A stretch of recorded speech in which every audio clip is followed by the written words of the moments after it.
ઉદયપુર તળાવ ત્યાં થોડી ઘટનાઓ બની, પાછા ઉદયપુર આવી ગયા. પાછા ઉદયપુર આવ્યા તો ઉદયપુરના જે બધા સુંદર સાથ હતા એ પાછા ટોળે વળી ગયા. બધા ત્યાં આવી ગયા, પહોંચી ગયા, શ્રીજીના દર્શન કર્યા. તો ગોવર્ધન ભટ્ટ અને ધોલીભાઈ એ પણ આવી ગયા અહીંયા સુરતથી. અલગ અલગ જગ્યાએ મોકલા હતા ને એવા બધા ભેગા થાય છે, કારણ કે બધાને પન્ના તરફ જવાનું છે. ખંભાતવાળા આવી ગયા, આગ્રાવાળા આવી ગયા, અલગ અલગ જગ્યાએ જે પણ સિરદાર સુંદર સાથને જાગણી કરવા મોકલા હતા એ પોતપોતાના જૂથ સાથે ધીમે ધીમે ધીમે હવે ભેગા થઈ જાય છે. પછી બધી ચર્ચા થઈ કે ક્યાં ક્યાં શું જાગણી થઈ, ઉદયપુર કઈ રીતે જાગણી થઈ, બધી ચર્ચા થઈ. અને હજી તો આ જાગણી વિશાળ થાય, મોટું રૂપ ધારણ કરે એ પહેલા દજાલ આવે કે નહીં. અને જોજો ઔરંગઝેબને બધી ખબર છે કે આ ફકીર ક્યાં છે, અથવા તો ફકીરના માણસો ક્યાં છે. ફકીરને સામે ચાલીને બોલાવવાના છે. એને ખબર છે કે હિન્દુમાં જ આવ્યા છે, તો ઇમામના દર્શન કરવા હોય તો હિન્દુઓને હેરાન તો કરવા પડે ને. તો હિન્દુઓને બચાવવા આવે કે નહીં ઇમામ. એટલે ઔરંગઝેબને ક્યાંકથી પણ થોડાક સમાચાર મળે કે અહીંયા હશે, હાલો ત્યાં આક્રમણ કરો. એટલે એ બધાને બચાવવા ઇમામને બહાર નીકળવું જ પડે. તો અહીંયા કાંઈક એવું થયું કે ઉદયપુરના રાણા ઉપર ચડાઈ કરી સુલતાને, અને મથુરિયાને મોકલો અને અજમેર પડાવ નાખ્યો. અને મથુરિયા અજમેરથી પુકારતો આવે કે રાણા, અમારા ઇસ્લામ ધર્મમાં દાખલ થાવ, તમને 5 પરગણા ભેટ આપીશું, નહીતર તમારી ઉપર ચડાઈ કરશું. તો આ મથુરિયાએ કેવો, તે ગરીબદાસ પુરોહિત છે ને એને દૂત બનાવ્યો, જા તું રાણાને કે. તાવડો તો દૂત આવ્યો, રાણાને સમાચાર આપ્યા ને તા તો રાણા ગુસ્સે થઈ ગયો. એ કે તું જો પુરોહિત ન હોત, બ્રાહ્મણ ન હોત ને તો તને હું આયા નાય મારી નાખતી. કે આવા સમાચાર લઈને નવાય. હવે એ તો દૂત તો ચાલ્યો ગયો, પણ ખળભળ થઈ ગઈ આખા ઉદયપુરમાં કે સુલતાન આક્રમણ કરવાના છે. એટલે મૈંડા બધા હગે વગે થાવા. તો આ સમયે દજ્જાલને ચાન્સ મળી ગયો કે આ રાણાની કાન ભંભેરણી કરી, રાણાને બહેકાવી અને ઓલા જે વૈરાગીઓ છે ને એને કાઢી ઉદયપુરમાંથી બહાર. તો સંદેશો તો પહોંચાડ્યો રાણાએ કે ભાઈ સુલતાનનું આક્રમણ થવાનું છે, તમે નીકળી જાઓ અહીંથી, ચાલ્યા જાઓ. તો શ્રીજીએ સંદેશો એવો પહોંચાડ્યો કે ભાઈ એને આવવા દો, અમે એની અરે ચર્ચા કરશું, અમે ચર્ચા કરશું ને એટલે સીધા રસ્તે આવી જ જાય. એ આવા કોઈ આક્રમણ કરશે નહીં. તા રાણા કે અમારામાં ચર્ચા કરવાની હિંમત નથી, એ આક્રમણ કરશે ને તો બચવાનો કોઈ ઉપાય રહે નહીં. હવે રાણા આટલું બોલે તો ઓલા દજ્જાલ હોય કે નહીં, પંડિતો ને વિદ્વાનો એને બાજુમાં જ બેઠા હતા. એ કે રાણાજી, અમે તમને પહેલા જ કીધું હતું આવા વૈરાગીઓને રખાય જ નહીં, જુઓ લ્યો હવે કરો, શું કરશો હવે. પછી પાછા સલાહુ કેવી આપે ખબર, આને કાઢી જ મૂકો, પેલા નો કાઢી મૂકે હવે. અને પાછા ઘણા તો એવા અવળ ચંડા હતા કે આ વૈરાગીઓને લૂંટી લ્યો. હવે આને પાસે હોય હું તો લૂંટી લે, બોલો આવાય હતા. તો એ સમય છે ને રાણાની બાજુમાં જ ભીમસેન ઉભા હતા. રાણાને જઈને કે જોજો આવી સલાહ માનતા નહીં, વૈરાગીઓને લૂંટવા જવાય, આપણી બદનામી થાય, એવું કાંઈ કરતા નહીં. એટલે એવું કાંઈ કર્યું નહીં, એ ચોગલી સાંભળી નહીં. અને કોતવાલને મોકલો, જાઓ શ્રીજીને એવું કહો કે તમે ને તમારા માણસો 4-5 દિવસ માટે ઉદયપુરમાંથી બહાર ક્યાંક વયા જાઓ ને હંતાઈ જાઓ, પાછું સમાધાન થઈ જાય તો તમે આવજો. પણ જાવું ક્યાં, આખા ઉદયપુરને ઘેરી લીધું છે, કોઈ બહાર નીકળી શકે નહીં, કઈ રીતે જવું. પણ આ બાજુ શ્રીજીને એવું લાગ્યું કે હુકમ થયો છે કે આ જગ્યાએ હવે રહેવાય એવું નથી, બહાર જવું પડે એમ છે. એટલે બધાય સુંદર સાથને બોલાવીને કહી દીધું કે આપણને અત્યાર સુધી જે પણ ભેટ સોગાદો મળી છે, જે પણ આપણી પાસે સામાન છે પહેરવા ઓઢવાનો, એ બધું ઉદયપુરના સુંદર સાથને અહીંયા આપી દો. આપણે સાથે લઈ જઈ શકીએ એમ નથી, પૈસા છે તો એ પણ અહીંયા જ વેચી દો, હવે આપણે અહીંયા રહી શકીએ એમ નથી. હજી તો આટલું પર્યાણ કરતા હતા ને તો કોતવાલ બીજી વાર આવ્યો, તમને જવાનું કીધું, જાઓ નીકળો. પછી શ્રીજીએ કીધું સુંદર સાધને કે હવે અહીંયા રહેવું એ આપણો ધર્મ નથી, ક્યાં લઈ જાવે એ આપણા પરવરદિગારના હાથમાં છે, એ ખેંચીને જ્યાં લઈ જાય ત્યાં આપણે બધાય જાશું. તો ચાલો નીકળીએ.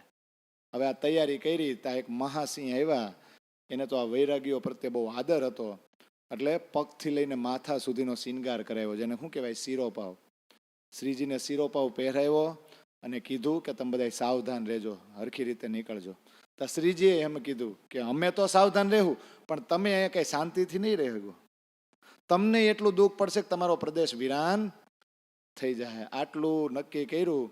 અને શું કર્યું તો કે ઉદયપુરના સુંદર સાથને બધુંય આપી દીધું અને બધાએ પોતાએ અને બીજા સુંદર સાથને કહી દીધું વૈરાગી વેશ ધારણ કરી લ્યો. દિવ્ય આભૂષણ શિનગાર બધું આપી દીધું, પોતે સાદાઈમાં એકદમ આ રીતે તૈયાર થઈ ગયા અને ઉદયપુરથી બહાર નીકળ્યા. તો આ સમયે લાલદાસજી લખે છે કે આ ઉદયપુરમાં ઘણા બધા સુંદર સાથની જાગણી થઈ હતી. એ આપણે 11:30 ઘરે જઈને વાંચી લેવાનું.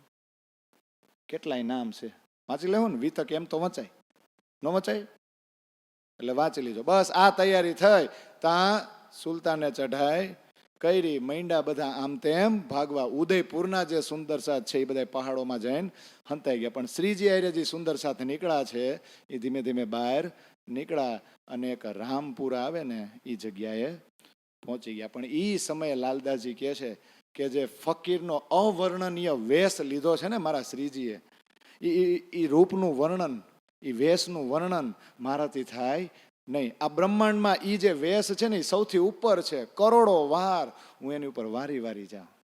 પણ સફેદ વસ્ત્રો ધારણ કર્યા હતા બધાએ વૈરાગમાં. પણ એવું કહેવાય છે કે અથર્વ વેદનો ઋષભ સૂક્તિ તમે જુઓ ને તો સવારે સૂર્યોદય થાય ને એ પહેલા જે લાલીમા છે ને સૂર્યની, એ લાલીમાને બ્રહ્મની ચામડીની ઉપમા આપવામાં આવી છે. એટલે જે પણ લોકો ભગવા ધારણ કરે છે ને એ એટલે કરે છે કે આ બ્રહ્મની લાલીમા છે, બ્રહ્મની ચામડી છે. જે સૂર્યની લાલીમા છે ને સવારે હોય એટલે બ્રહ્મની ચામડી છે. એટલે આપણે બધાએ ભગવા વેશ ધારણ કરવો જોઈએ. એટલે સંન્યાસી લોકો એને બહુ શુભ માને. પણ સફેદ રંગ જો તમે ધારણ કરો તો સફેદ રંગમાં અમારા સ્કૂલમાં આવતું જાનેવાલી પીનારા ગોખાવે. પછી કે પેટ્રોલિયમનું શુદ્ધિકરણ, તો કે પે ને કે ડી ઉંબડા. એમ પે એટલે પેટ્રોલિયમ ને કુદરતી વાયુ, ને એટલે નેપથાન, છેલ્લે ડા એટલે ડામર. 8 વસ્તુ આમ તો યાદ ન રહીએ. હું જુદું પડ્યું શુદ્ધિકરણ કરે ત્યારે પેલો અક્ષર યાદ રાખીને ગોખો. ડા એટલે શું, તો કે છેલ્લે ડામર નીકળે. શું કરવાનું, તો કે રોડ બનાવવાના. તો જાનેવાલી પીનારા યાદ રહે, જાંબલીન, નીલોન, પીલોન, રાતોન. એક સફેદ રંગમાં પ્રયોગ આવે, પ્રિઝમ મૂકો ને એટલે મેઘધનુષ દેખાય ને એમ બધું દેખાય. તો સફેદ રંગની અંદર બધા જ રંગોનો સમાવેશ થઈ જાય. અને સફેદ રંગ એક એવો પવિત્ર રંગ છે કે અનંત પરમાત્માની પ્રાપ્તિ કરવી ને તો એનું દ્યોતક છે, એ સ્ત્રોત છે. એ મુખ્ય જે આ છે ને સફેદ રંગ, એ તો આવા સ્ત્રોતને જ પકડાય ને કે એમાં બધું જ આવી જાય. તો બ્રહ્મને પામવા વાળા અથવા બ્રહ્મ અવસ્થા જેને લેવી છે અથવા તો બ્રહ્મચર્ય અવસ્થાને પામવું છે, બ્રહ્મને મેળવવા છે, એ લોકો લગભગ સફેદ રંગ જ ધારણ કરે, સફેદ વેશ જ ધારણ કરે. તો શ્રીજીના અમુક જૂના જૂના વસ્ત્રો જોવો તો કદાચ એવો ખ્યાલ આવે કે ઈ અને એની સાથેના સુંદર સાથ જ્યારે નીકળ્યા હતા ત્યારે લગભગ એ બધાએ સંન્યાસી વેશ કે વૈરાગી વેશ હતો ખરા, પણ કેવો ભગવાન હતો, કેવો સફેદ જ હતો. અને અહીંયા તો હું લાલદાસજી વર્ણન કરે. હવે સંન્યાસીઓના વર્ણન હોય, વૈરાગી વેશ ધારણ કર્યો હોય એના વર્ણન હોય. ભિખારીનું વર્ણન કરવા જવાય? ભિખારી અહીંથી નીકળો હોય એનું વર્ણન કરીને પાસે એમ કે આહા શું સ્વરૂપ છે, એવું કરાય? કોઈ આપણે ગાંડા ન કહે તો લાલદાસજી ગાંડા ન થઈ જાય? પણ ઈ આ જે સ્વરૂપ છે ને, જે શરીર, એમાં એની શરીર નથી દેખાતું. લાલદાસજી પન્નામાં બેઠા છે અને આ જે શરીર છે ને જે અત્યારે વૈરાગી વેશમાં છે એમાં તેને રાજજી દેખાય છે. એટલે અવર્ણનીય કે છે. હજો કે શ્રીજીએ સરસ મજાની કિનારીવાળી ઉપર ટોપી પહેરી છે, પછી એની ઉપર પાછી કંઠપી છે. આ કપાળ હોય ને એમાં 2 રેખા હોય, એની વચ્ચે ચંદનનું સુંદર તિલક છે. આવું બધું વર્ણન કરે. અને મુખમંડળ જે છે એ ચંદ્રની જેમ શોભાયમાન છે. કાનમાં શ્રવણી પહેરી છે. એ પ્રેમમય છબી એવી મનોહર છે કે શ્રીજીને જાણે આમ આ વેશ હારે લગાવ થઈ ગયો હોય. બસ હવે આ જ વેશમાં રહેવું છે. આટલું સરસ મજાનું વર્ણન. કંઠમાં કે તુલસીની કંઠી, એટલે આપણે નહીં પહેરવાની કાલથી, એવું ન હોય કે શ્રીજીએ પહેરી હતી. આપણે ભાઈ એ તો કામ ચલાવ વેશભૂષા હતી. એટલે તુલસીની કંઠી, 4 મોટી માળાઓ, શરીર ઉપર મેખલી, કેવી સુંદર લાગે લાલદાસજી કે જબરજસ્ત લાગે છે. હવે વિચાર કરો આ વર્ણન કેવું છે એ તો તમે જુઓ. અને આગળ કે શ્રીજી પાસે છે ને કપડાના અલગ અલગ ટુકડા હતા, નાના નાના. શ્રીજીએ પોતાના હાથેથી પાથરવાની ગોદડી બનાવી એમાંથી, એ ગોદડી એની હારે. પછી કે એક ધોતી પહેરતા ને એ અંગોછા તરીકે તો કામ આપતી, પણ ઉપરી તરીકેનું કામ આપતી. કમરમાં બાંધતા, પણ આમ છેડો કરે ને તો અહીંયા સુધી ધોતીનો છેડો આવે. આ વેશ એવો હતો કે આ બ્રહ્માંડમાં આવું સ્વરૂપ ક્યારેય લાલદાસજી કે મેં જોયું નથી. આ વેશની તોલે બીજું કોઈ સ્વરૂપ આવી શકે નહીં. તાંબાનું એક વાસણ હાથમાં નાનું, અને બીજું મોટું વાસણ કમરમાં બાંધેલું રહે, અને વૈરાગી વેશની બાકીની બધી સામગ્રી ખંભે પોટલું હોય કે નહીં એમાં. મેં તો એક હેડિંગ વાંચ્યું તો એક બુક બહાર પડી હતી, ખંભે કોથળો ને દેશ મોકળો. ખંભે કોથળો ને દેશ. ખંભે કોથળા લેવા ઈજી છે, આ સંન્યાસી જો આમ નીકળ્યા છે. અને ઈ કે અમારા શ્રીજી પગમાં પહની પહેરી પહેરીને લટક મટક ચાલે. 61-62 વર્ષના ભાભાને તમે એમ કહી શકો લટક મટક હાલે?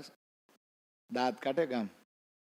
આ 61-62 વર્ષની ઉંમર નથી થઈ ગઈ શ્રીજીની. અને લાલદાસજી જ્યારે હોય ને ત્યારે એમ કે લટક મટક કાનુડો હાલે એમ. પણ એને એમાં રાજજી દેખાય છે. આપણને કદાચ 62 વર્ષના મહેરાજ દેખાતા હોય. લાલદાસને પન્નામાં બેઠા બેઠા આ વિતક લખે છે ત્યારે આમ સ્વરૂપ સામે નહીં દેખાતા હોય. એને એમાં શું દેખાય છે? રાજજી મહારાજ. કે કેવી મનમોહક ચાલમાં ચાલે છે. હવે કે મારા શ્રીજીને જોઈને બધા સુંદર સાથે હરખમાં નરખમાં વૈરાગી વેશ ધારણ કરી લીધા. બધા નાચવા કૂદવા માંડ્યા. આવો દિવસો ક્યારે આવે કે આવી રીતના વૈરાગી વેશ ધારણ કરવાનો? બાયજુરાજ મહારાણીએ વૈરાગી વેશ ધારણ કર્યો, બધાએ વૈરાગી વેશ ધારણ કર્યો. અને કે આવા વૈરાગી વેશમાં આ મારા મોમીનો દજ્જાલ સામે લડવા માટે નીકળી પડ્યા છે. કેવું સરસ સુંદર દ્રશ્ય છે. અને એમ કરતા કરતા રામપુરાની નજીક એક દૂધલાઈ ગામ છે, ત્યાં આવ્યા. ચારણોનું ગામ હતું. આ બધાએ સુંદર સાથે પોતપોતાના હાથોથી ઈંટું ભેગી કરી અને હવેલી બનાવી. એમ કે હતા ત્યાં ઝૂંપડા જ, પણ ઝૂંપડાની હવેલી કે જેવું સાદું મકાન હોય બનાવીને મીંડા રહેવા. પૂરણમાલ, એક પૂરણમાલ હતા ને, એ ચારણ હતા, એ મુખિયા હતા. અને એના માતાશ્રી એને એવું થયું કે ઓહો, આ તો મોટા મોટા સાધુઓ અમારા ગામમાં આવ્યા છે. એટલે એની બહુ આગતા સ્વાગતા કરતા અને એનું બહુ ધ્યાન રાખતા. પણ રાણાનો ભાઈ બૈરી સાલ એણે કુદ્રષ્ટિ કરીને એને એમ થયું કે ઓહો, આવા મોમીનો અહીંયા ભેગા થયા છે, આવા વૈરાગીઓ છે, હાલો લૂંટી લઈ. બોલો, આવા જ ભેગા છે દજ્જાલ. તો એ તો અમુક માણસો લઈને આવ્યો ને કે હાલો લૂંટી લઈ. ત્યાં આ મોમીનો જે છે ને સખિયું, એણે આ પૂરણમલ ચારણ છે ને એના માતાશ્રીને ફરિયાદ કરી કે આ અમારી ઉપર આવી નજર કરે. ત્યાં તો એ ડોશીમાં જે છે ને મોટી ઉંમરના, એ લડવા માટે તૈયાર થયા કે આવા દ્યો એને, હું લડીશ એની અરે. કાં તો એ કે હું એને મારી નાખીશ અને કાં હું મરી જઈશ અને સ્ત્રી હત્યાનું પાપ એની ઉપર લગાડીશ. કે મારા ગામમાં આવા સાધુ મહાત્મા આવે ને એની ઉપર આવી નજર કરો. એનું આત્મબળ જોઈને ઓલા ડરી ગયા અને કાળું મોઢું કરીને વયા ગયા. તો વિક્રમ સંવત 1736 પૂરું થયું. આ ઔરંગઝેબે આક્રમણ કર્યું અને વિક્રમ સંવત 1737 શરૂ થયું અને આ મંદસોર પહોંચ્યા. પણ જેવા મંદસોર પહોંચ્યા તો મંદસોરને ઘેરી લીધું. ક્યાં જાવ? પણ કાંઈ વાંધો નહીં, જ્યાં જગ્યા મળી ત્યાં ઊંચા ઊંચા હાદે મીંડા સનંદુ ગાવા. તો અમુક મુસલમાન તો આવે, એમાં એક દૌલત ખાન હતા. નકરા ખાન આવશે. હું નામ બદલી નાખું, તમને ક્યાં ખબર છે? હમણાં મેં રિસર્ચમાં કીધું, ખાનની બદલે મોહમ્મદ કરી દઉં, જી કરી દઉં, તમને ક્યાં ખબર છે? કા પણ બને ત્યાં સુધી હાસા નામ જ છે. ખોટું આવી જાય તો ઘરે જઈને વાંચી લેજો. તો એક દૌલત ખાન છે ને, એ આ સનંદ સાંભળીને, આ ચર્ચા સાંભળીને તો એ ઘાયલ થઈ ગયો, પીગળી ગયો. અને જ્યારે જ્યારે સનંદ બિના એક મોહમ્મદ કી બોલે અને જોશ મંડે આવવા. આવું આ પ્રસંગ જે છે એ અહીંયા બની ગયો. અને બીજા કેટલાય સુંદર સાથ એ સમયે અહીંયા જાગૃત થાય છે. પણ આ સમયે શું થયું એવું બધું વર્ણન આવે એ આપણે સાંભળવું પડે. આ મંદસોરનો પ્રસંગ છે કે કૃપારામભાઈ કરીને એક હતા, એ ઉદયપુરથી પત્ર લઈને આવ્યા અને શ્રીજીને કીધું કે આ ઔરંગઝેબે સુલતાને જે આક્રમણ કર્યું છે ને, એને કારણે આપણા ઉદયપુરના સુંદર સાથ છે એ પહાડો, જંગલો અને વનોમાં ભટકી રહ્યા છે, વિલખીને વિલાપ કરી રહ્યા છે, બહુ દુઃખી છે, એનું કંઈક કરો. હવે એનું એ દુઃખ અહીંયા શ્રીજીથી સહન થયું નહીં અને દરગાહ બાજુ નજર કરી. આમાં વિતકમાં એમ લાગે કઈ બાજુ? દરગાહ કઈ આપણા માટે?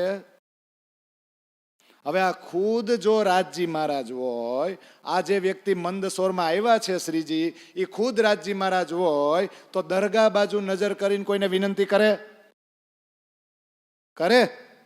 આ પ્રસંગ ઉપરથી જાણવા શું મળે આપણને? કે ઈ પોતે રાજજી નથી, ખાલી રાજ્ય એને પાવર ઓફ એટર્ની આપી છે, ખાલી પાવર આપ્યો છે. પણ જ્યારે ઓરિજિનલ રાજ્યની જરૂર પડે, જ્યારે પોતાનાથી પણ કોઈ કામ ન થઈ શકતું હોય, તો મેન પાવરવાળા વ્યક્તિને તમારે પ્રાર્થના કરવી જ પડે. અને અહીંયા પ્રાર્થના કરી એ શ્યામાજી છે. શ્રીજી છે એ કોણ છે? શ્યામાજી. અને એના ઘરવાળાને દરગાહ બાજુ જોયું. દરગાહ એટલે મૂલ મિલાવા, કે હે મારા ધણી, આ આપણા સુંદર સાથ ઉપર આટલું બધું દુઃખ કેમ? તમે કેમ આવો જુલમ કરી રહ્યા છો? એ દુઃખમાંથી એને બહાર કાઢો. અને આ પ્રાર્થના જે હૃદયની હતી ને, એ ત્યાં મૂલ મિલાવામાં પહોંચી ગઈ. અને કેટલા કીર્તનનું અવતરણ થયું? આમાં તો કંઈક લખે 5, પણ હકીકતમાં આપણે બધા વીરાના કીર્તનમાં કેટલા કરી દઈએ? 4 ચોપાયુના 6. કીર્તન ગ્રંથમાં જાઓ તો 35 થી 40મું, 35 થી 40 આ 6 પ્રકરણ છે કે નહીં? સ્વરબદ્ધ રીતે, સ્વરબદ્ધ રીતે એ પ્રાર્થના સ્વીકાર થઈ ગયા. કીર્તનનું અવતરણ થઈ ગયું. અને અવતરણ પૂરું થયું ને, તો ઉદયપુરમાં સુંદર સાથના દુઃખ દૂર થઈ ગયા. કેવો પાવર છે! તમે કયો રાગ કાઢો આ કીર્તનનો? આ બાજુ રાગ કાઢે કે ખાલી રાસ જ ગાવશો?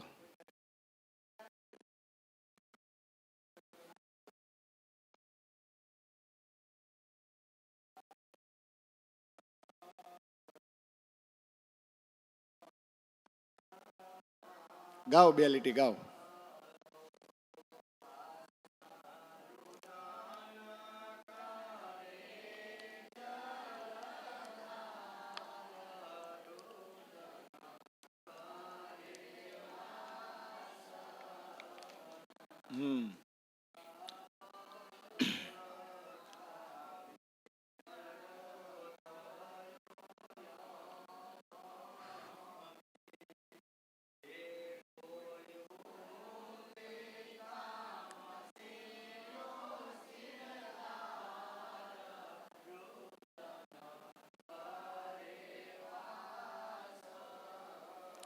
ઊંઘ ઉડી ગઈ ને આવતી હોય તો એટલે ગવડાયું, બીજું આમાં કાંઈ ન હોય.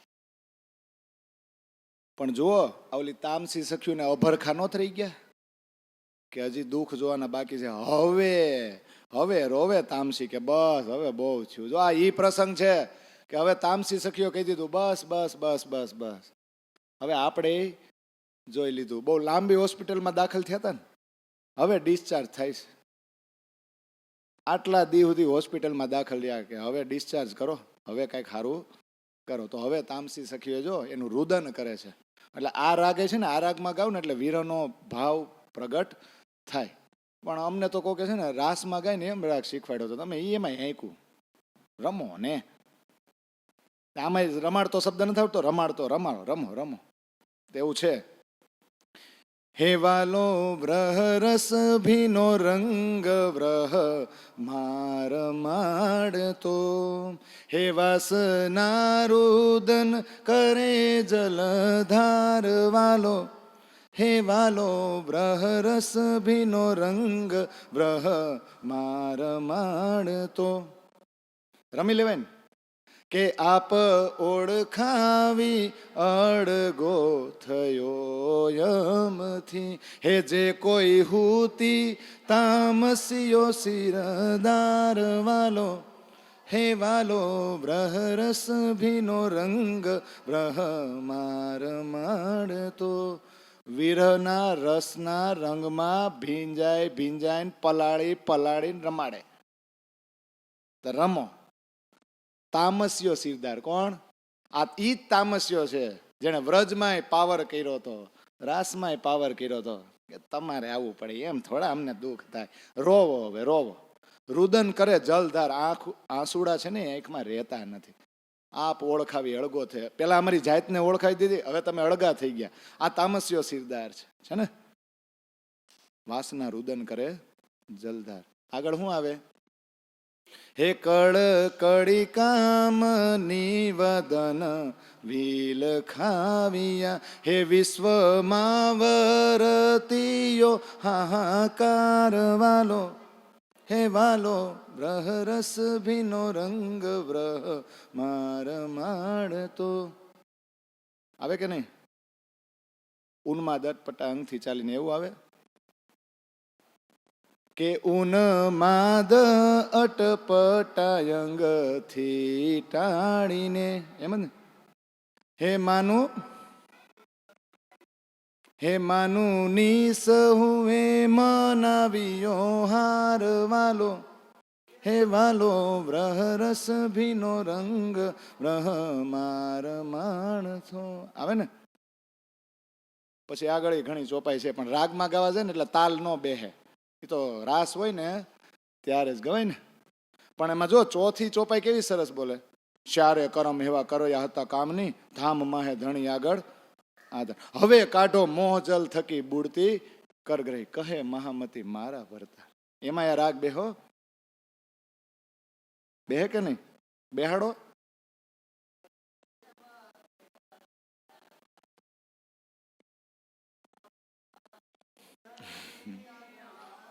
થાય જ. પછી આ સેટ નહીં થાય. હવે કાઢો મોહ જલ થકી બુડતી.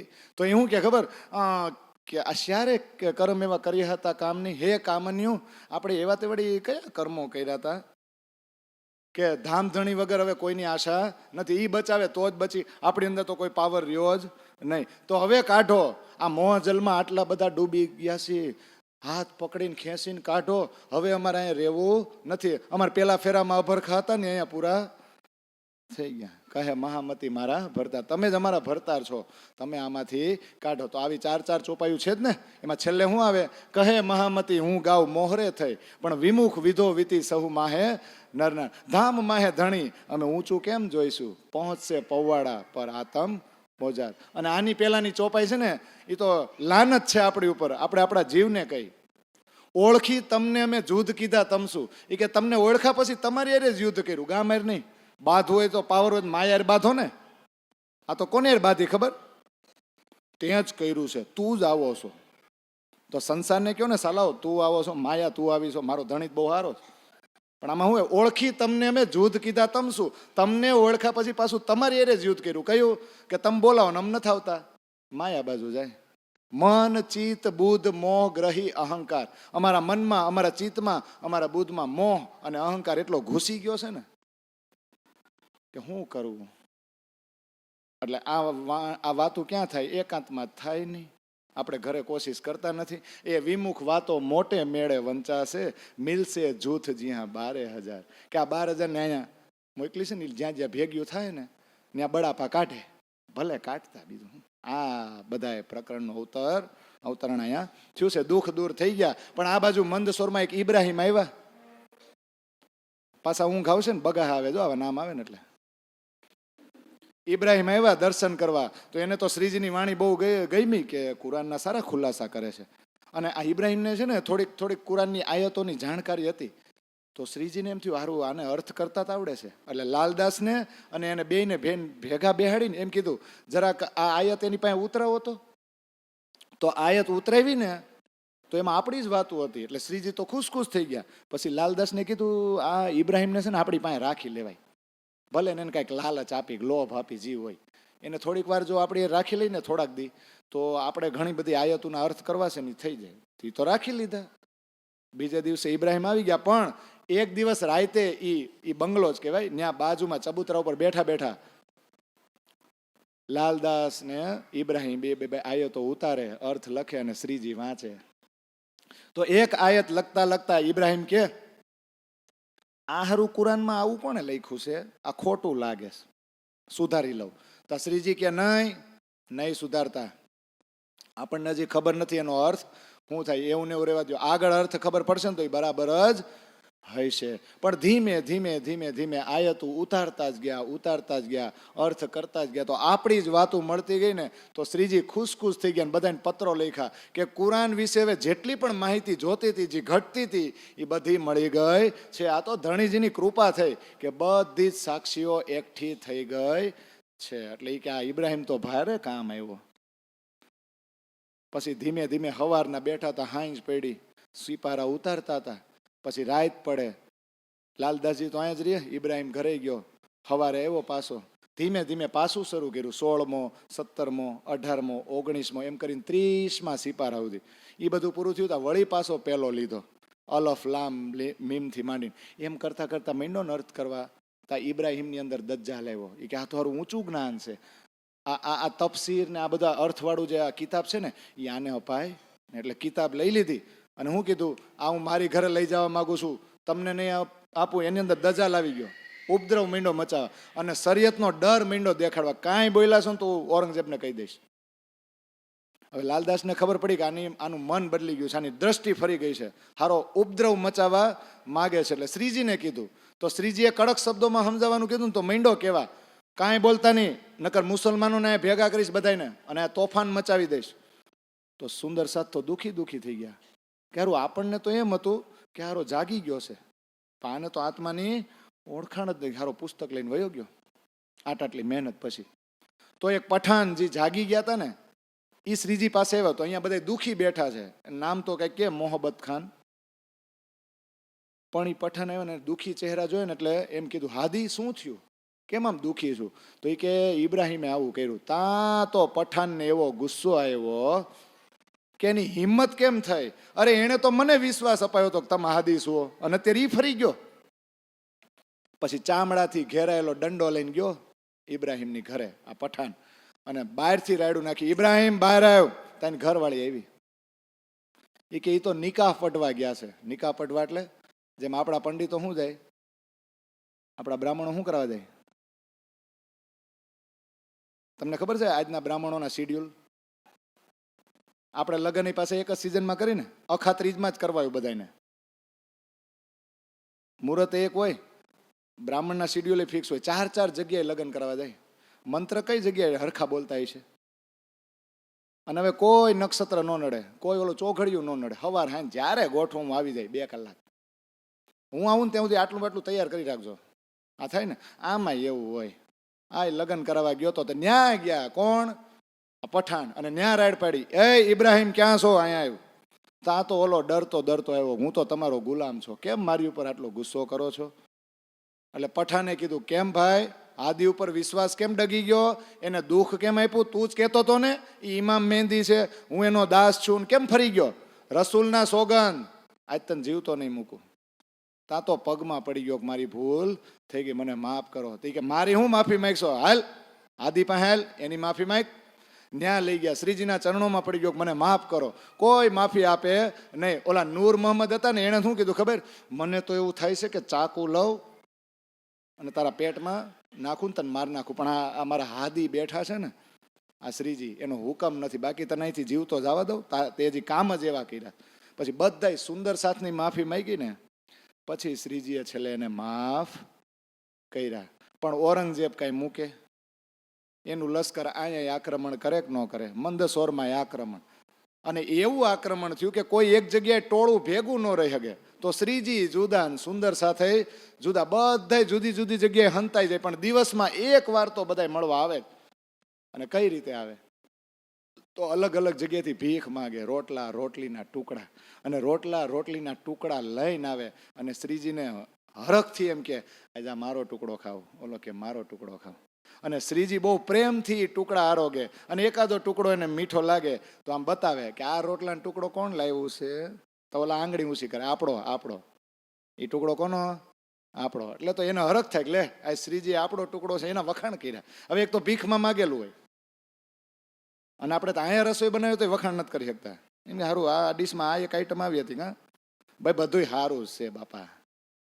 રસોડામાં જાય તો ખબર પડે આટલા બધાનું બનાવવું કેમ થાય કે નહીં. ભાવ હોય બધું મીઠું લાગે કે ન લાગે? સારું જ લાગે. પણ ત્યારે સુંદર સાથને દુઃખ નહોતું. એ અંદરો અંદર ભીખ માગવા જતા ને તો ભેગા થાય ને એટલા પ્રેમપૂર્વક અંદરો અંદર રહેતા ને મીઠી વાતો કરતા.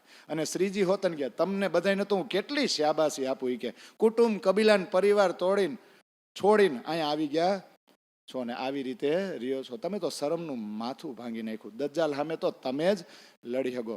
આ સમયે શ્રીજી અને સુંદર સાથના ચહેરા ઉપર જે નૂર હતું ને એમાં સાક્ષાત બધાને જબરાઈલ જ દેખાય કે આ બધા વ્યક્તિઓ જ કાંઈક અલગ છે. આ સમયે બાયજુરાજ મહારાણી સરસ મજાની દાળ બનાવે અને પોતાના હાથોથી પીરસે સુંદર સાથને. આ રીતે પ્રેમથી રહેતા, ભીખ માગતા. તોય આ સમયે એક સુંદર સાથ છે નાના ભાઈ, એનું અવસાન થઈ ગયું.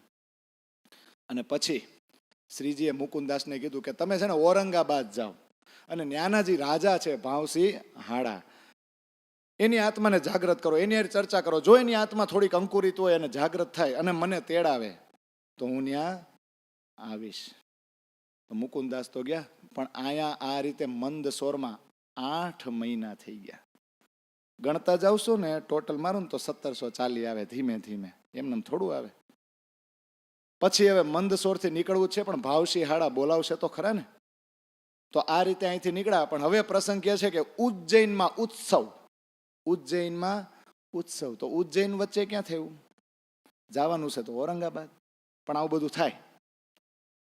તો આમાં લખે છે, હજી જોજો મુકુંદાસ ગયા છે એ પાછું રિવિઝન કરશે. એ પ્રસંગ તો આખો કીધો જ નથી. લાલદાસને પાછું યાદ આવ્યું કે મુકુંદાસ ગયા તો ખરા, પણ કઈ રીતે ગયા હતા ને કઈ રીતે ભાવસિંહ હાડાને મનાવ્યા અને કઈ રીતે ભાવસિંહ હાડાએ કીધું કે આવો હવે, એ પ્રસંગ આખો બાકી. પણ એની પહેલા આ બધું લઈ લીધું કે શ્રીજી છે એ મંદસોરથી નીકળ્યા. મને હું ખાલી નામ જ લઉં છું. એ સીતામહુ ગયા, પછી નવલાઈ ગામ આવ્યા, બધા ન્યા ગયા અને ન્યાથી ઉજ્જૈન પહોંચ્યા. એટલે 28 પડાવ પાર કરીને શ્રીજી મંદસોરથી ઉજ્જૈન પહોંચ્યા. તો ઉજ્જૈન ગયા ને તો એટલા બધા લોકો સુંદરસાદ સમુદાયમાં દાખલ થયા, મોટા મોટા પૈસાવાળા ચૌધરી, બધા પૈસાવાળા.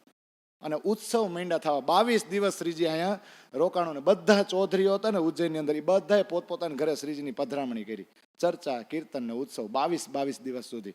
અને પછી 23મા દિવસે પાછા રિટર્ન તો થવું પડે ને, એટલે નવલાઈ આવ્યા, ન્યા 1 દિવસ રહ્યા. ત્યાંથી પાછા શું લખે ખબર, નુન્નેરે ગામ આવ્યા, ન્યા 1 દિવસ રહ્યા. ન્યા આવ્યા, ત્યાંથી આવ્યા બુઢાનપુર, ન્યા 1 દિવસ રહ્યા. અને પછી બુઢાનપુરથી આ ઔરંગાબાદ આવ્યા ભાવસિંહ હાડાને ત્યાં. તો એ કે ત્યાં કઈ રીતે પહોંચ્યા, કઈ રીતે એને આમંત્રણ આપ્યું હતું, એ વર્ણન કે હું થોડુંક કરી દઉં છું. કોણ? લાલદાસ. તો અહીંયા આપણે સમજવાનું એ છે કે આ 120 વર્ષની લીલા દરમિયાન 22 દિવસનું મહત્વ બહુ છે. 22 દિવસ જ્યાં હોય ત્યાં લગભગ 3-4 ઠેકાણે 22 દિવસ આવે, કાંઈક તો છે. તો પેલા 22 દિવસ કયા? તો કે દેવચંદ્રજીએ કોને બોલાવી લીધા હતા? મહેરાજને, કે હાલો હવે.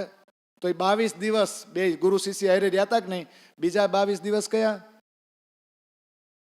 સિદ્ધપુર રોકાણા હતા. કોણ? પ્રાણનાથજી સુરતથી નીકળ્યા પછી. ત્રીજા 22 દિવસ કયા? ઓલા નવતનપુરી 3 જણા આવ્યા હતા દિલ્હીમાં, એ કેટલા દી રોકાણા હતા? 22 દિવસ. અને આ ઉજ્જૈનમાં ઉત્સવ થઈ ગયા ને, 4 જગ્યાએ 22 દિવસ આવે. એ ક્યારેક ક્યારેક આપણા મગજમાં આવું છે ખરું, આ 4 જગ્યાએ 22 દિવસ જ છે, થાય કે નહીં. પણ હવે આ ભાવસિંહ હાડા પાસે જે મોકલા હતા ને મુકુંદાસને, ન્યાય એવી હું ઘટના બની, પછી ભાવસિંહ આને તેડાવ્યા હતા, એ ઘટના પાછી કે હવે જોજો. પહોંચી નથી ગયા, પહોંચશે, પણ આપણે આગળના ચેપ્ટરમાં એવું બતાવ્યું પોગી ગયા. તો જ્યારે મુકુંદાસને નહોતા મોકલા મંદસોરથી જાવ તો ભાવસિંહ હાડા પાસે, તો ખાલી એક મુકુંદાસને નહોતા મોકલા, કેશવદાસ ને વલ્લભદાસ ને ખીમાઈભાઈ, આ 4 ગયા હતા.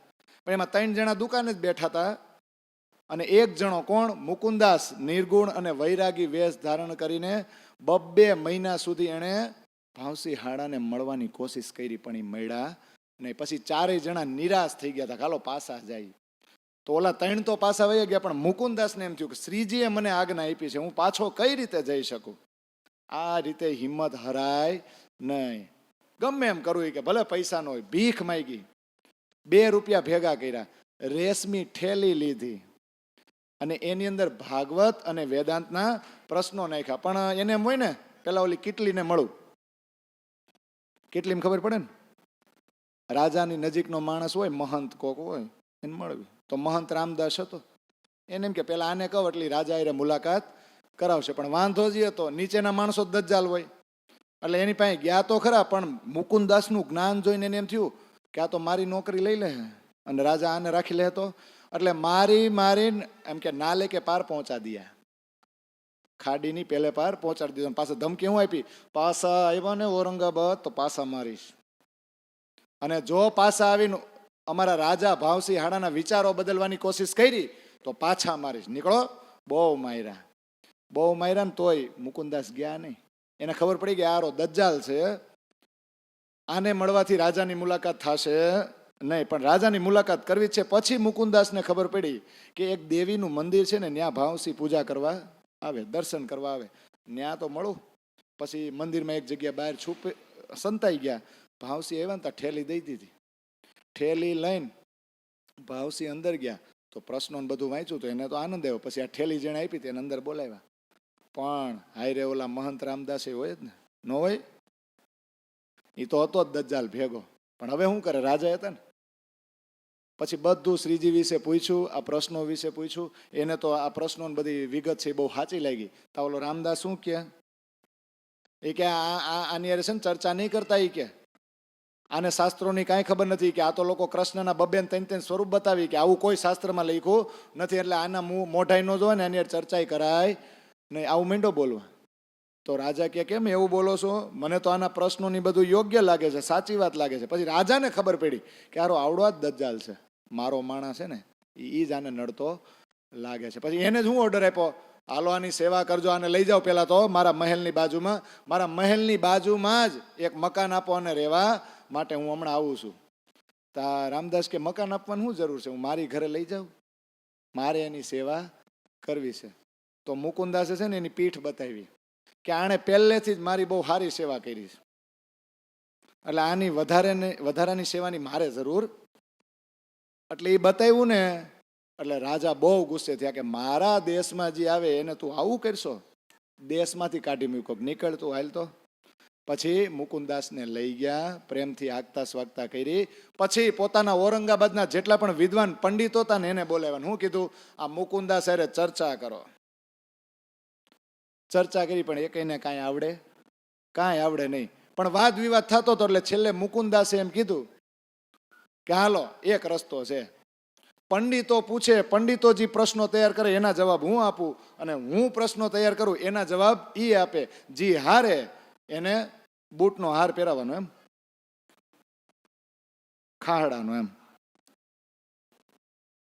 એ કે જોડાનો હાર પહેરાવાનો ગળામાં અને આખા નગરમાં ફેરવવાનો. હાલો મંજૂર? તો કે મંજૂર. જોજો પ્રશ્નો તૈયાર કરે, અને 15 દિવસનો ટાઈમ. કેટલો? તો ઓલા પંડિતોએ 80 પ્રશ્નો તૈયાર કર્યા અને મુકુંદાસે 23. પણ થયું એવું કે ઈના ઈ જ દિવસે રાત સુધીમાં મુકુંદાસે તો 80 ના જવાબ આપી દીધા. પણ 3-4 દિવસ થયા તો ઓલા 23 ના જવાબ ન આવે. પછી ઓલાને જવાબ જ ન આવડે ને તો બધા પંડિત ભેગા થયા અને રાતે ગયા મુકુંદાસ પાસે માફી માંગી કે અમે 10 વાર તમારી માફી માંગીએ છીએ, પણ તમારા ગુરુએ જો અહીંયા અમને અમારી નોકરી ઉપર પાટું મારવા જ મોકલા હોય, અમારી આજીવિકા છે એ છીનવી લેવા જ મોકલા હોય, તો અમે શું કરી શકીએ? અમને થોડુંક આ 10-20 રૂપિયાનું બધું મહેનતાણું મળે છે, હું કામ બંધ કરો છો? અને રાજાએ કહી દીધું હતું ભાવસિંહે કે જ્યાં સુધી તમે મુકુંદાસના પ્રશ્નોનો જવાબ ન આપો ને ત્યાં સુધી પગાર બંધ. ક્યાં જાય બધા? એટલે કે જો હાવ આજીવિકા જાય એટલે અમે તો તમને મનાવવા આવ્યા છીએ, પ્રાર્થના કરી છે કે તમે રાજાને મનવો કે અમને સજા આપે નહીં. એટલે મુકુંદાસે કીધું સારું, હું તમારું કામ કરી દે. પછી બીજે દિવસે રાજાને કીધું કે આ બધાને શું ખબર હોય કે મારા પ્રશ્નો છે ને એ અખંડ લીલાના છે, એ એના જવાબ એને ખબર હોય ને, એટલે એને માફ કરી દો. માફ તો કરી દીધા, પણ અડધો પગાર કાપી લીધો. અને પછી મુકુંદાસે પંડિતોને આવીને કીધું કે મેં તમારું કામ કરી દીધું છે. પછી બીજા ત્રીજા દિવસે 2-3 દિવસ થયા અને ભાવસિંહ હાડાને ચર્ચા સંભળાવીને તો એની આત્મા જાગૃત થઈ ગઈ ને, તો એણે સામેથી કીધું કે શ્રીજીને તમે તેડી આવો, સવારીની વ્યવસ્થા હું કરું છું, અહીંયા રહેવાની વ્યવસ્થા હું કરી, સવારી આપું છું, તમે સવારી લઈને જાઓ ને સવારીમાં એને તેડીને લાવો. એટલે સવારી લઈને મનસોર ગયા છે. પછી આ બધું આવે, મનસોરથી સીતામૌન, નવલાઈન, આ બધું પછી આવે હો, પણ આગળ કહેવાય ગયું ને.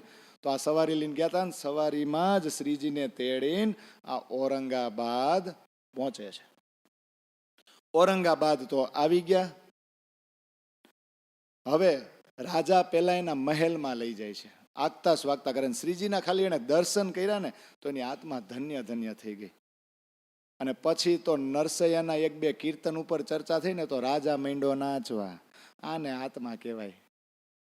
માંડ્યા નાચવા, એને ખબર જ નથી કે હું રાજા છું, એટલો એને આનંદ આવ્યો. પછી તો ધીમે ધીમે તારતમની વાત કરી, તેને બહુ આનંદ આવ્યો, બહુ આનંદ આવ્યો. પછી ધીમે ધીમે કુરાનની વાત નીકળી, મોહમ્મદની વાત નીકળી ને, તો એમાં એને હરખ કે આપણા રાજમહેલમાં છે ને 4 મુસલમાન નોકર છે, તમે એના કુરાનની વાત સમજાવો ને તો ઔરંગઝેબ સામે લડવા તો હું તૈયાર થાવ. તો શ્રીજી કે બોલાવો. તો હવાર અને હાંજ એ નોકર ચાકર છે ને એ ચર્ચા સાંભળવા આવતા. તો એને થોડી ઘણી કુરાનની માહિતી મળી. પણ આ સમયે પેલા અવ્વલ ખાન હતા કે નહીં, ઉદયપુરમાં મેળા હતા ને, આગળ નહોતા મેળા તળાવ પાસે, એ આવ્યા અને 2 જણાને લઈને આવ્યા. નામ જ બોલું ને, જહાન મહમ્મદ અને મિહિન ખાન, આ 2 ને લઈને આવ્યા. એમાં જે જહાન મહમ્મદ હતો ને બહુ મોટો વિદ્વાન હતો, જેમ ઠઠ્ઠાનગરમાં ચિંતામણી હતા ને એમ. અને કુરાનની ટ્રેનિંગ આપતો એ ગામને, બધાય પઠાણ લોકોને કુરાનની ટ્રેનિંગ આ જહાન મહમ્મદ આપતા. અને એને અરબી ભાષાનો તો જબરજસ્ત જાણકાર હતો, એટલે એને બધા જહાન મહમ્મદ નહીં પણ અરબી ખાન કહેતા. હવે ઈ ચર્ચા સાંભળવા આવ્યા અને 2 મહિના સુધી ચર્ચા સાંભળી. આત્મા છે ને આમ જાગૃત તો થઈ ગઈ હતી, પણ હારા કઈ દ્રશ્યો દેખાય નહીં. એટલે આને અફસોસ હતો, હું 2 મહિનાથી આ ચર્ચા સાંભળું છું, તો આ શ્રીજી જે વાતું કરે છે એ મને કાંઈક તો થોડીક ઝાંખી થવી જોઈએ ને, નક્કી હું પરિપક્વ નથી. એટલે ત્યાંથી વયા ગયા. મન વ્યગ્ર હતું, ક્યાંય શાંતિ નહોતી, અને આમ પ્રણ લીધું હતું કે હું પાણી ગ્રહણ નહીં કરું. એટલે ઘરે વયા ગયા ઉદ્વેગ મન સાથે. એટલે ઉત્તમદાસ નામના સુંદર સાથ હતા ને, એણે શ્રીજીને એમ કીધું હું પાછો બોલાય આવું એને. તો શ્રીજી કે નહીં, અહીંયા ચર્ચા સાંભળીને ગયા છે, અહીંયાથી ઘાયલ થઈને ગયા છે, એટલે એને પાછું તો આવવું જ પડશે. આપણે બોલાવવા જવાની કોઈ જરૂર છે કે નહીં? નથી. તા તો બીજો દિવસ થયો અને જહાન મોહમ્મદને રાતે નીંદર જ નહોતી એવી. દોડતા દોડતા આવ્યા ને હું કે મને હરખી રીતે કયો, મને કાંઈક તો દેખાવું જોઈ, મારી ઉપર કૃપા કરો. ત્યારે શ્રીજીએ કીધું હવે છે ને 8 જ દિવસ ચર્ચા સાંભળો. કેટલી? 8 જ દિવસ સાંભળો ને 1 જ પ્રહર સાંભળજો તમ તારે. અને ચર્ચા શરૂ કરી અને વચ્ચે એક જ પ્રશ્ન થયો, જેમ લાલદાસે કર્યો તો ખબર ઠઠ્ઠામાં કે કઈ રીતે ઓલી સખ્યું ન્યા બેઠી બેઠી જોવે, એમ આણે એમ જ કીધું મળદા કઈ રીતે ઊભા થાય. તો મળદા ઊભું થવું એટલે હું કઈ રીતે શ્રીજીએ સમજાવ્યું હશે? આપણે 20 વર્ષ ત્યાં હું સમજા, કેટલા વર્ષ થયા છે આમાં? તમને ખબર છે આમાં શું થાય? આપણે આપણા છોકરાઓને એમ કહીને સાનું મનો બે, તને ન ખબર હોય, તારા કરતા અમે દિવાળી વધારે જોઈ છે. તો આપણા છોકરા શું કે ખબર? દિવાળી ભલે ને તમે વધારે જોઈ, ફટાકડા તો અમે ફોડ્યા જાજા. થાય કે નહીં? આ એ માયલું છે. આપણને ક્યારેક શરમ ન હોય તારે આપણી પછીના જે આ સંપ્રદાયમાં દાખલ થયા એ વધારે રાયડું નાખે અને આપણે આટલા આટલા વર્ષોથી થઈ મોઢામાં નીકળતું નથી. એવું થાય નહીં? ક્યારેક અફસોસ તો થાય કે નહીં? મળદા ઉભા કઈ રીતે થાય? જો આ મુસલમાનને છે ને એવી માન્યતા છે કે ડાટો ડાટો, એટલા ડાટો કે ઇમામ મહેંદી આવે ને એટલે બધા ઊભા થઈને આપણી વસ્તી છે ને ડબલ થઈ જાય. આ એ માન્યતા છે. એ બધા જાગે તો આપણી વસ્તી કેવડી થઈ જાય પાછી. પણ કબરમાંથી મળદા ઊભા થવું એટલે શું? તો કે આ શરીર એક કબર છે અને એમાંથી જ્યાં સુધી આત્મા જાગૃત ન થાય, જ્યાં સુધી એની આત્માને જ્ઞાન ન મળે ત્યાં સુધી શું? ત્યાં સુધી એ મળદા રૂપે જ કબરમાં પડી છે. આવું બધું સમજાવી દીધું જહાન મોહમ્મદ. ત્યાં તો હકીકત અને મારફતના દ્વાર ખુલી ગયા અને દ્રષ્ટિ પહોંચી ગઈ પરમધામમાં. પછી આવડો જાયલો રે, પછી તો એ ઘરે ન જાય. જ્યારે જ્યારે શ્રીજી ચર્ચા કરે ને એમાં લાહુત નામ આવે ને, ખાલી લાહુત, તો ભાઈ ઊભા થઈ જાય. અને ભાઈ ઊભા થઈ જાય ને તો શ્રીજી હાથ પકડે, બે સાનું મનો બે, આ બે.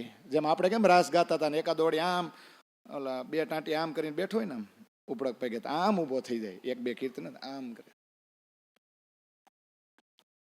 મજા આવે કે નહીં? એકાદી કડી એવી આવે ને એટલે આપણે રહી જ ન હોગી. આમ ગોઠણીયા વાળ્યો તો આમ થઈ જાય. આપણને એમ થાય શું થયું? થઈ જાય કે નહીં? તો લાહુતનું નામ આવે ને જહાન મોહમ્મદ છે ને જાયલા નો રે. વળી શ્રીજી હાથ પકડે માથા ઉપર હાથ મૂકે, શાંત શાંત. આવો એને જોશ આવી જતો. તો આ જહાન મોહમ્મદ અને આ મિહિન ખાનની એની આવી જાગણી થઈ ગઈ. અને આની આ ચર્ચામાં 4 મહિના કેમ વયા ગયા ઔરંગાબાદની અંદર એ કોઈને ખબર રહી નહીં. અને પછી એક ફતેહ મહમ્મદ હતા. એ ફતેહ મહમ્મદ છે ને એ પઠાણ હતા, પઠાણોના સિરદાર હતા. તો એણે જહાન મહમ્મદ જેવો જહાન મહમ્મદ આમાં ચાલ્યો ગયો ને, એટલે એને એમ થયું કે સારું કાંઈક તો જે આ ઇમામ મહેંદી આવ્યા છે એ વાતું તો સારી કરતા હશે, ઇમામ હોવા જોઈએ.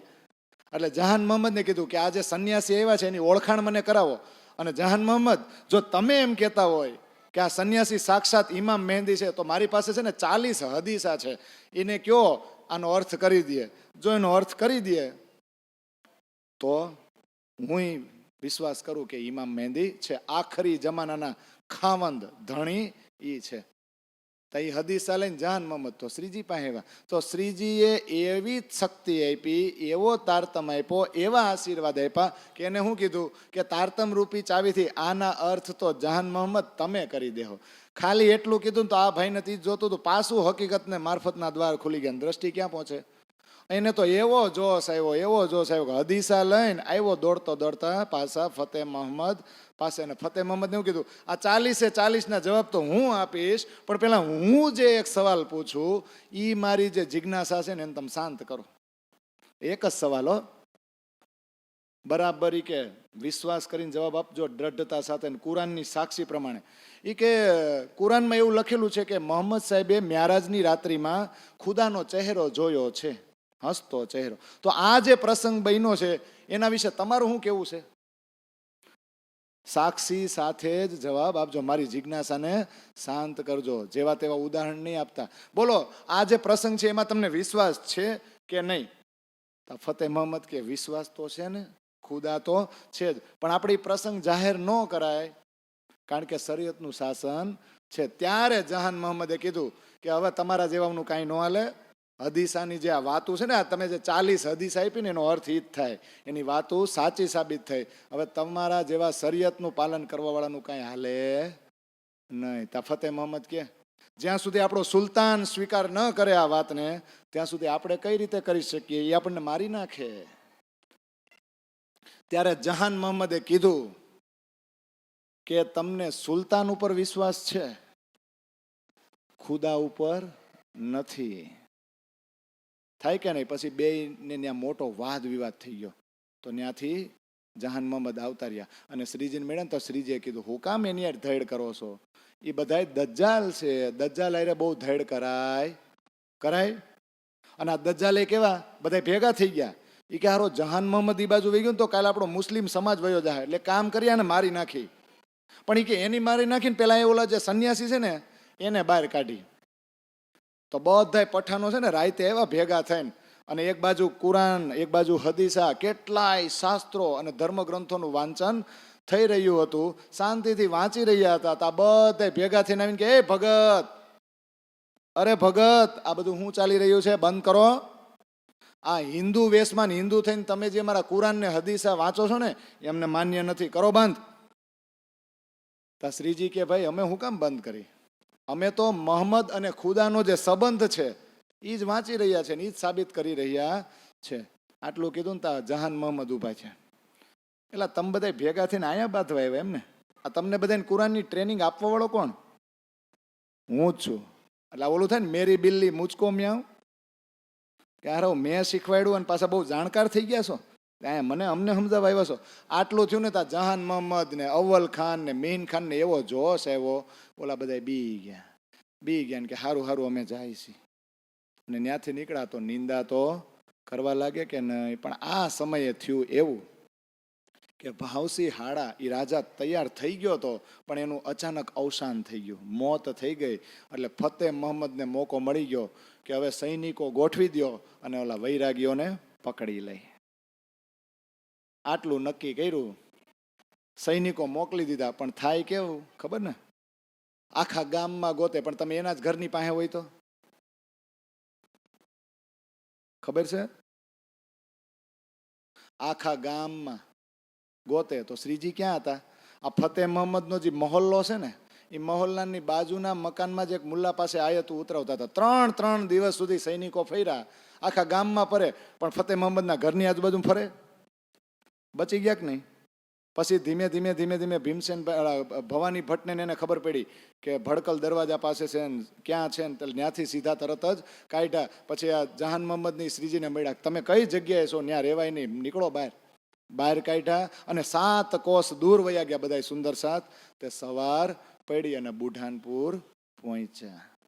તો આ છે ઔરંગાબાદની વિતક. પણ આટલું થયું અને આટલી તકલીફો ભોગવી ને એટલે લાલદાસથી રહેવાનું નહીં કે હે મારા સુંદર સાથજી, આપણી લીલાને યાદ કરો, આ જેવી તેવી લીલા નથી. એટલે વચ્ચે એને એમ થયું ને કે હું પોરો ખાઈ લઉં.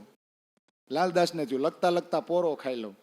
એટલે આગળનો પ્રસંગ કહું ને એ પહેલાં હું મારા સુંદર સાથને થોડુંક સમજાવી દઉં કે આ લીલાનું મહત્વ શું છે. એટલે આવ્યું પ્રકરણ વિવિધ દર્શન સાથ કે હે મારા સુંદર સાથજી, આ આટલી જાગણી લીલામાં જે દુઃખ થઈ રહ્યું છે ને એ આપણી જે મૂળ લીલા છે ને પરમધામની, એનો જ એક ભાગ છે. તો આપણી મૂળ લીલાને યાદ કરો.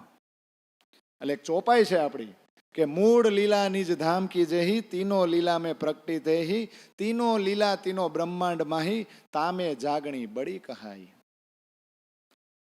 પરમધામની મૂળ લીલા છે ને એ આ ત્રણેય લીલામાં આવી છે, વ્રજ, રાસ અને જાગણીમાં.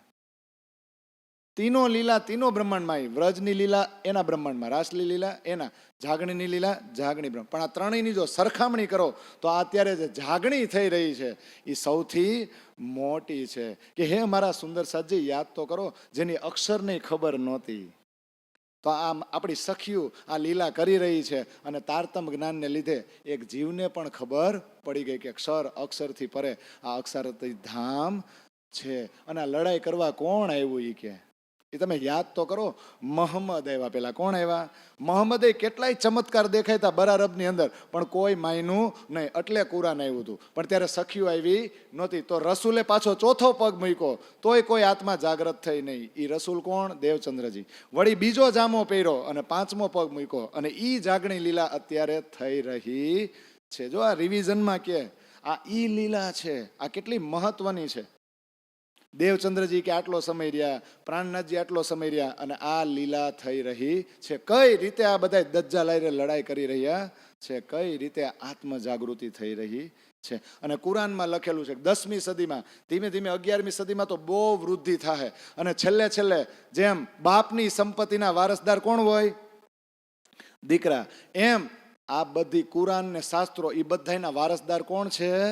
બ્રહ્મ સૃષ્ટિ છે. અને એના થકી જ બધાને અખંડ આનંદ મળી રહ્યો છે. તો આ લીલાના હું કેટલા વખાણ કરું. આવું બધું આ પ્રકરણમાં આવે છે. અને છેલ્લે એ પ્રકરણની ચોપાઈ કે શ્રી મહામત કહે એ મોમીનો, શુક્રાના લ્યાઓ બજાય. શુક્રાના એટલે ધન્યવાદ માનવો જોઈએ આપણે કે આપણા ધણીએ આપણી માટે આ લીલા કરી. દજ્જાલ સો લડાએ ઓર ક્यों કર લીએ બચાએ.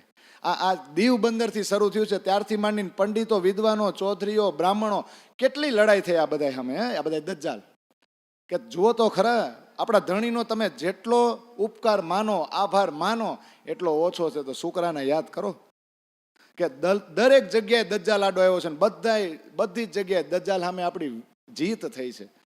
કેવી રીતે આપણને બચાવ્યા દરેક જગ્યાએ આ યાદ કરો. આ લીલા જેવી તેવી નથી. એટલે આ તો ધણીની મહેર મહેર મહેર. તો હવે મહેર સાગરની ચોપાઈ ન બોલાય આ પ્રકરણમાં? બહુ બોલે હો બધા. જો મહેર ઠાઢી રહે તો મહેર માપી જાય. ઠાઢી એટલે શું થાય? ટાઢું કરવું એમ. ઊભી રહીએ. જો આ બધાની ખબર છે.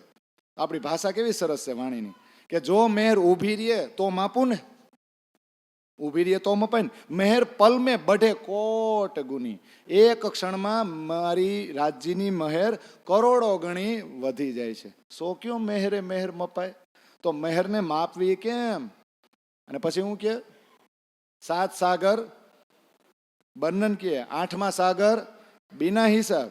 ए महेर को पार न आवही जो कई कोट करू किताब.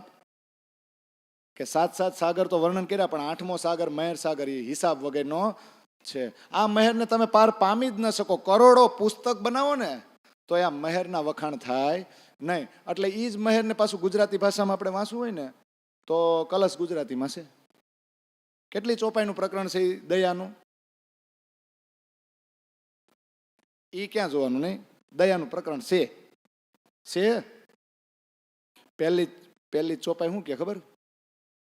હોવા લૈયા હવે ને હવે, દસો દીસ તારી દયા, એ ગુણ તારા કેમ વિસરે, મુજથી અખંડ બ્રહ્માંડ થયા.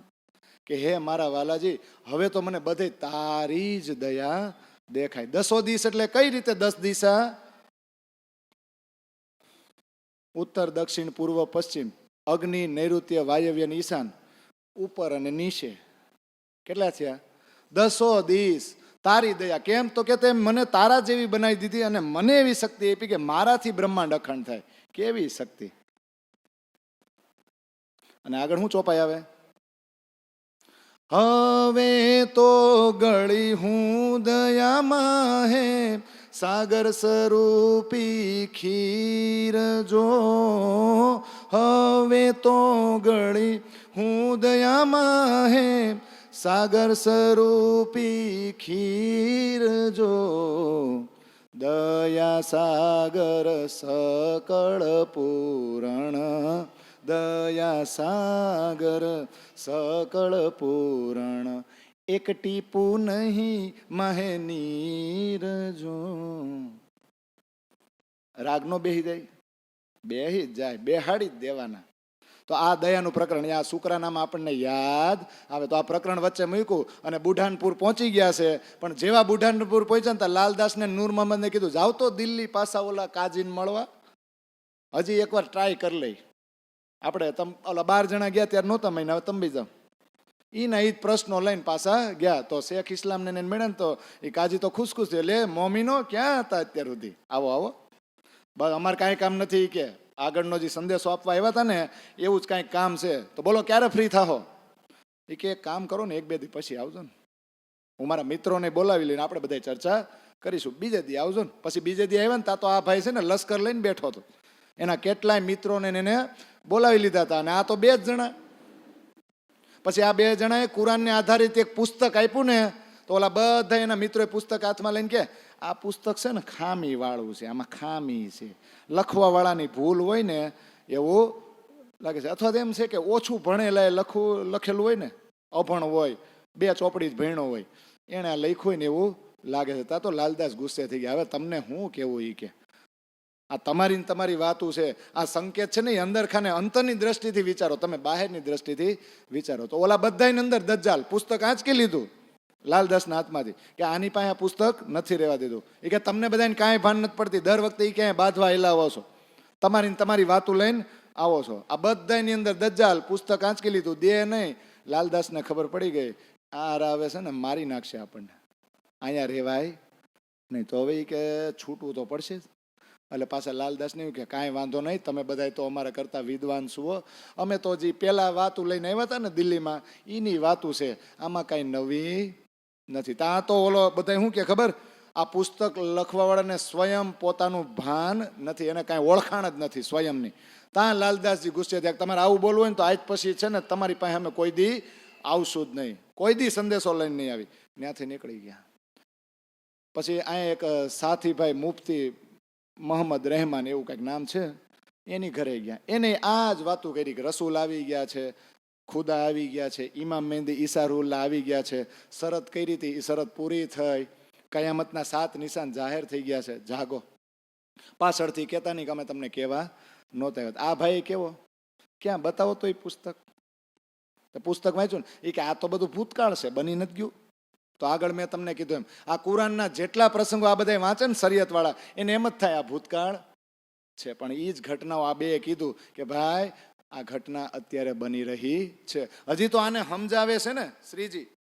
ત્યાં તો શ્રીજીનો પત્ર આવ્યો કે ત્યાં પાણી પીવા સુધી રોકાતા નહીં, પાણીનું એક ટીપું ત્યાં પીતા નહીં, જલ્દી નીકળો, આ બધા દજ્જાલ છે, ક્યારે એનું મન ફરે અને તમને બેન પકડી લે મારી નાખશે, નીકળો. એટલે પત્ર આવ્યો એટલે આ 2 નીકળી ગયા. 3 દિવસ પછી પાછા એ શ્રીજી પાસે પહોંચી ગયા. અને પછી આમાં વિગત લખેલી છે આખી કે રસૂલ સે મુનકર, રસૂલ સે મુનકર, રસૂલ એટલે અત્યારે રસૂલ કોણ છે? પ્રાણનાથજી. અને મુનકર એટલે એના વિરુદ્ધમાં જઈને, અથવા તો રસૂલનો વિરોધ કરવાવાળા કોણ, અથવા તો રસૂલ જે સંદેશો લઈને આવ્યા એને ન માનવાવાળા કોણ કોણ હતું એવું એમ. તો આમાં લખ્યું છે કે કુરાનમાં 10મા સિપારાના 27મા પાને એક પ્રસંગ છે આખો, કે કિનાન નામનો પ્રદેશ હતો અને એ પ્રદેશમાં એક પ્રખ્યાત વ્યક્તિ હતો, એ કાજી હતો. એણે ખુદાનો સંદેશો માન્યો નહીં. હવે એ ભૂતકાળ છે કે નહીં? તો અત્યારે હમણાં આ 12 મોમીનો ગયા ત્યારે કાજી યારે વાત કરી, એ જ પ્રસંગ છે કે નહીં? થાય ને? એ કે એ સમયે એણે સંદેશો ન માન્યો, બાકી આખા જગતને સરળ રસ્તો મળી જાત. અને ધીમે ધીમે કે આત્મજાગૃતિ થઈ અને બધાય મોમીન ભેગા થયા અને એકબીજાની જાગૃતિની વાતો કરીને ત્યારે આ ભાઈ શું કે ખબર, તમારી બધા પાસે સંદેશો આવ્યો હોય છે પણ મારી પાસે તો આવો સંદેશો લઈને કોઈ આવ્યું જ નહોતું. આવો હારો તમે બધા જાગી ગયા ને, તો એ સમય મારી પાસે સંદેશો લઈને કોઈ આવ્યું નહોતું. તો જ્યારે એ કે મોમીનો સખ્યું ભેગી થઈને વાતું કરશે છે ને, ત્યારે આ ભાઈ આવું કહે કે આ જ લોકો એવા છે જેણે શરીયતનું પાલન જ કર્યું અને પરમાત્માનો સંદેશો છે એ લીધો નહીં. આના માટે જ, આવા લોકો માટે જ કુરાનમાં લાનત લખેલી છે. તો ધીમે ધીમે 1737 પૂરું ન થાય, આપણે રામનગરની બહુ નજીક છે. એટલે આ કોટ આવશે, રામનગર આવે અને ગઢા, ઢગલા ઢ બોલવો ને તારી ફીણ આવી જાય. ઝડપથી બોલે તેમ કે ગઢા, તો સામેવાળા એમ કે ગધા બોલ્યા, પણ ગઢા આવે. શું આવે? વિસ્તાર છે. તો એ જે બધી વિતક છે, એ જે ઘટનાઓ છે એ આપણે બપોર પછીના સત્રમાં સાંભળીશું. બોલો શ્રી પ્રાણનાથ પ્યારે કી.